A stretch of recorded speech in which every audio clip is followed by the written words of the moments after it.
welcome back to another review. Today we're going to be looking at the classic Once Upon a Time in China 2, made in 1992, directed by Tsui, Hark, starring Jet Li, Rosamund, Kwan, Donnie. This is probably my favourite of all the Once Upon a Time in Chinas. I think it's... I know a lot of people prefer the first one. I don't think a lot of people were that enamoured by 3. I think it really comes down to usually you either like 1 or 2 the best. Pretty much like the Alien films or, something like that.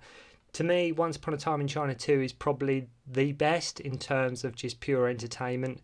I think 1, although absolutely love 1, I think just sometimes the length of it might put a lot of people off or deter a few people. 2 is very much more to the point. The characters have been established. I think 2 is a lot more... sort of the pacing is a lot better than 2, but again, it's all subjective. I still love 1, but I say put on the spot, I would probably go for 2. As mentioned, I say Jet Li returns, Rosamund Kwan returns. Unfortunately, there's no Yun Bu this time. His character Lung Foon is played by Max Mock, and he was in subsequent Once Upon a Time in China films, but I always remember Max Mock mainly. I always recall him just being in Pedicab Driver with Sammo Hung. But yeah, Yun Bu didn't return for this one. I think I did read somewhere it was partly due to the fact that he wasn't aware that when he was doing the first film, he was more in like a quote-unquote sort of supporting role and not sort of the main sort of sharing top billing, or at least getting a top billing credit. I think it's because you have to remember at the time, 91, Yun Bu, or 1990, around that time, Yun Bu was a big star. He's a big star in his own right. So I think he didn't have to play second fiddle to anybody if he didn't want to. And I think the film does miss Yun Bu in it, unfortunately. It's a shame he didn't come back, but in his place to sort of make up for that, we get Donnie here putting in a fantastic performance, not just regarding choreography but just the performance he puts in as well. And you can tell he really relished the opportunity to work Jet Li, who he went on to fight numerous times, and just fantastic fights in this film. Really, really amazing. Shame Yun Bu doesn't come back. And also cropping up in the credits, we get veteran Shaw Brothers actor David Chang, who, if you recall, he was in my Shaolin Mantis review. He's been in so many Shaw Brothers films from like back in the day. Well, so many classic kung fu movies. He was sort of one of the stars at one point. He was sort of one of the classic kung fu heyday stars. So it's nice to see David Chang here, just sort of bringing in the old school with the new school. Getting that kind of thing going on. This is one of them instances, this film, where many could argue that the sequel is actually better. I understand that's all subjective, and I understand if you like the first film more. I mean, why do we have to compare them? We don't. But I just think it's one of them, like I say, if you put me on the spot, I'd probably go for number 2. Just being overall just the most enjoyable. I think, like I say, 2 is a lot more fast-paced. It's got a bit more energy to it.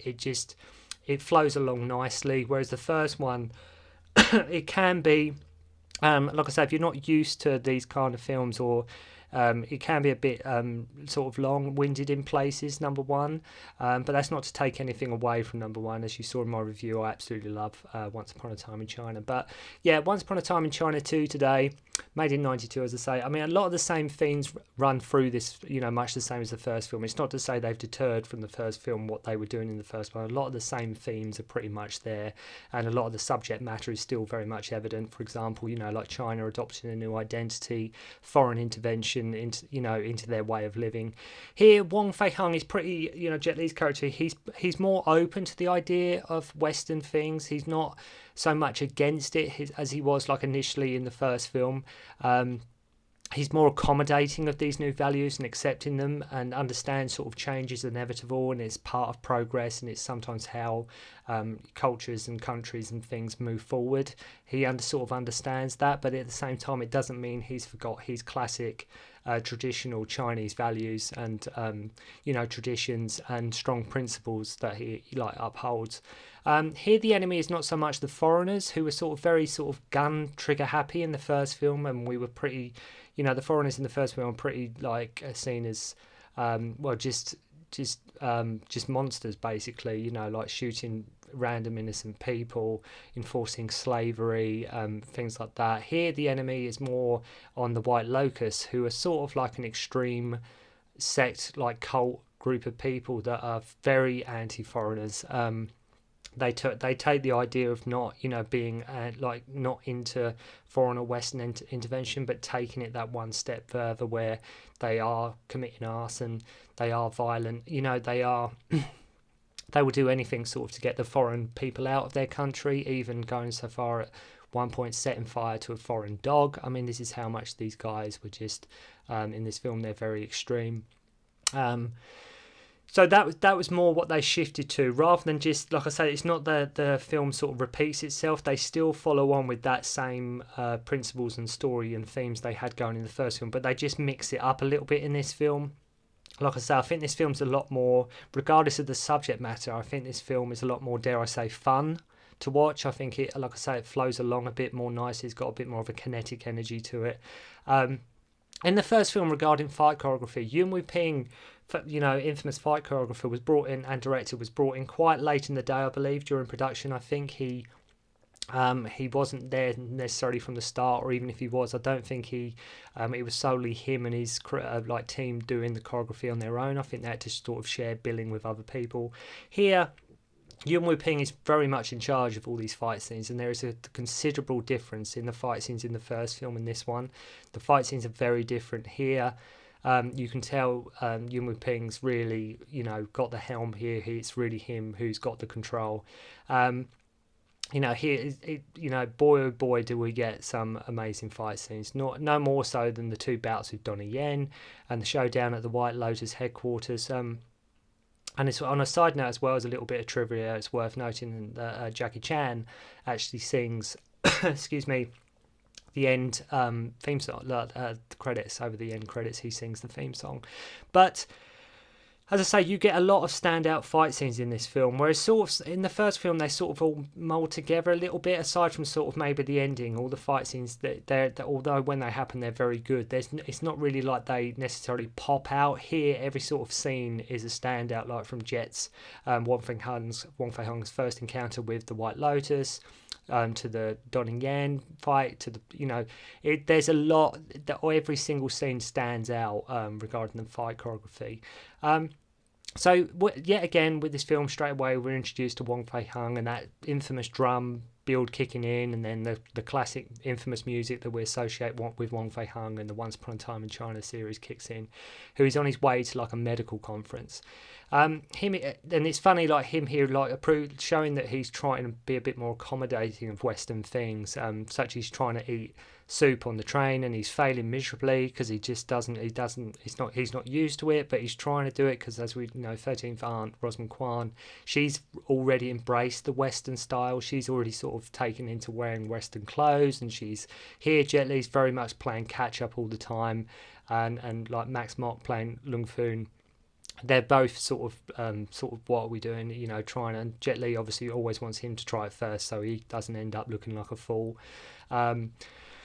So yeah, he's trying to get used to Western things, and on arrival, 13th Aunt Rosamund Kwan, she's attacked because of her Western clothes. There's still a lot of unrest going on, and he has, let's say, the first fight with the White Lotus members, and the speed. If you look at that first fight in this film, that first fight sort of is very quick, and it's a very quick sort of sequence. But if you watch that, and I watched this film again recently. If you watch that scene, if you look at the speed that Jet Li's moving, and you would think it might be sped up a little bit, might be, the camera crew might have speeded it up.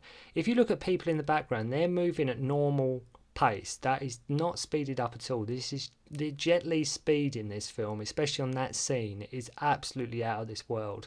I mean, this is another one, this film that I got. It was before, because they come out on VHS by Made in Hong Kong. Back in the 90s here in the UK, and I got it on import from somewhere. This is long before it was like sort of released over here, because I had to see it's like, Jet Li fights Donnie Yen, and I thought, because I was very young at the time, must have been about 94, 5 time, and I thought, I've got to see this film. I must see it, because these two fights are meant to be absolutely insane. And like I say, this was 1992, and these two bouts that these two guys have in this film, still look amazing even today. They still stack up with two, I think, of the best fight scenes Jet Li and Donnie Yen have ever filmed. Because you could tell they were both, I think they were really enjoying the opportunity and relishing the opportunity to sort of work with another contemporary, just somebody else who could sort of challenge them in a fight sequence. And it really does work, really does absolutely work. I say the speed that Jet Li moves in that opening sequence, it's just insane. And Lung Foon in this film, like I said, the Yuen Bu character in the first one, he has this real like weird sort of touchy feely thing going on with 13th Aunt. He has like a, not to say they don't, it's just a bit weird because they're like, if she's standing on his shoulders, he's getting like some weird kick out of it, and he's always wanting to carry her as well so he can sort of be near her. I mean, I understand he's got a thing for 13th Aunt, but it's always like, especially where he sort of wasn't like that in the first one. I mean, not that obvious anyway. I mean, I don't recall Yuen Bu being a bit like that at all in the first film, but here it's a bit sort of, it just become, unfortunately, as the series went on, and it's nothing to do with Max Mock's performance or such. I mean, Yuen Bu turned the role down, so he took the role, but he become sort of more buffoonerish as the series went on. Whether that's a good or bad thing, I don't know, but the character definitely changed somewhat, Lung Foon, as the sort of series went on. So yeah, he has that thing going on with 13th Aunt. And so Jet Li's Wong Fei Hung's got there, and other he gets the medical conference, and it's attacked by the White Lotus. One guy gets like a burning arrow. Yes, we had the flame arrows again through the chest. And the scene here where it's another very sort of blink and you miss it scene where when the medical conference gets attacked, Jet Li just is running up the stairs or sort of going to the exit, and he sort of he turns around and just kicks this arrow that's actually coming at him. Again, it's blink and you miss it, but it's like, what is that? It just insane, absolutely insane. So yeah, it kicks this arrow, which I just, like I say, blink and you miss it, but I think it's incredible. I love how, like I say, Fei Hung just leaves. I'm not worried about helping the guy who got an arrow through his chest. That's one point. But I suppose to counter that, he is at a medical conference, this guy. He is surrounded by loads of people that know medicine and probably, obviously might know first aid and things like that, so he probably wasn't too worried. But I just thought Fei Hung as a person would have gone to check on him, but he just quickly goes home. 13th Aunt, she still has a massive thing for Fei Hung, so no more so than the scene where he's trying to teach her kung fu. And if you remember, like in the first scene where she's sort of like touching his head through the use of the shadows, like she's imagining like them two being close, and they do it again here, where he's sort of teaching her kung fu and a few moves, and she looks at the wall, sees their shadows, and just imagines it's the pair of them two dancing, and she's sort of wondering what it can be like, and just to like be embraced by Wong Fei Hung. And in that scene as well, which is a really beautiful scene, she looks at him with total admiration, and when he shouts at her, because that's how he teaches, you can see the heartbreak in her eyes. You can see her eyes completely well up, and just like, why is he shouting at me? Like, because I love this guy. Why is he shouting at me? So yeah, you can see the heartbreak in her eyes there, and I just think it really works, especially from Rosamund Kwan with her, amazing eyes that she's got. It just really does look, just really works as a scene. And they basically, so the film goes on. White Lotus are just causing lots of trouble. They find these school children in a library that was attacked. And Jet goes to Government House to ask if they can take shelter, basically. And there he has a sparring match with military officer Donnie Yen. Donnie Yen, at the start, is sort of warming up with this like cloth staff, but they battle with the bow staff. And again, I can't say anything about that scene just apart from it's just, it's absolutely amazing.